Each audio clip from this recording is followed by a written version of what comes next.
"You gotta make that coconut talk," my father would growl. By talk, he meant the sound the coconut should make when you were scraping out its hard but sweet and tasty white meat on the maru. Scraping coconut on the sharp teeth of the maru was definitely an art and a skill to be practiced if you didn't want the fluffy, shredded coconut meat it produced turning from white to red, and if you didn't want to wear Band-Aids for a week.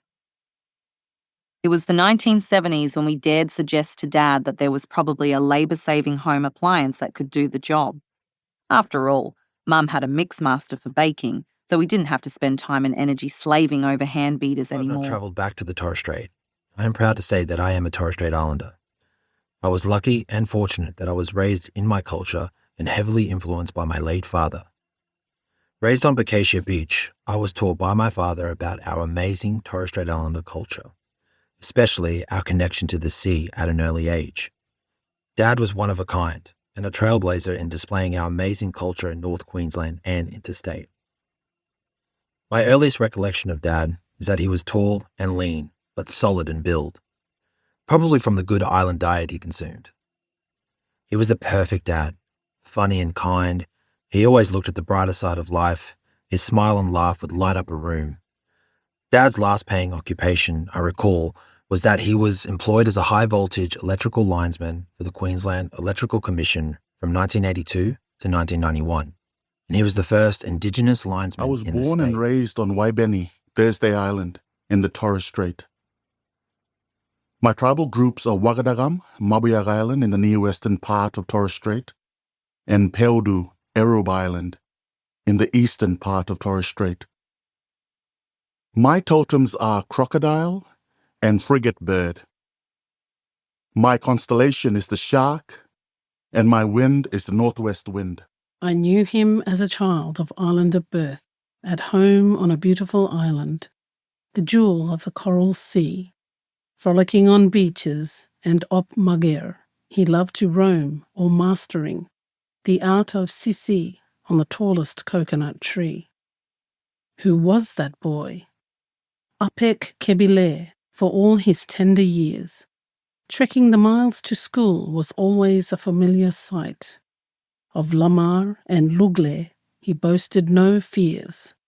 The zogo of his arer he trusted and clung to with might. I want to tell you a story about mainland Torres Strait Islanders that was told to me by my grandparents, Francis and Agnes Tapham, nee Ross, as they saw and experienced it. This yarn is important to me because it not only influences the opportunities and services I have access to today, but also influenced how I grew up as a Torres Strait Islander person living on the mainland. I was born in Cairns but moved to Sydney with my mum, Katitsa Bakic, when I was 8 years old for better educational opportunities. It was important to her that I spent as many school holidays as I could with my Townsville family, and so I visited my grandparents, my older sister Angelina Tapim, my older brother Francis Tapim Jr., and my extended family often. Every afternoon after school, Sissy always would go for Nene and Dato house for play until mom and dad finish from work. Favorite thing blame for do, climb up the big wangai tree front where Nene and Dato house. Sometimes make him was cubby house, carry a short piece of wood and let her name across a branch for make your chair for sit down. If not, go act for be inside circus, a swing from branch to branch, try Lego old tricks. No more hang upside down was his sapur.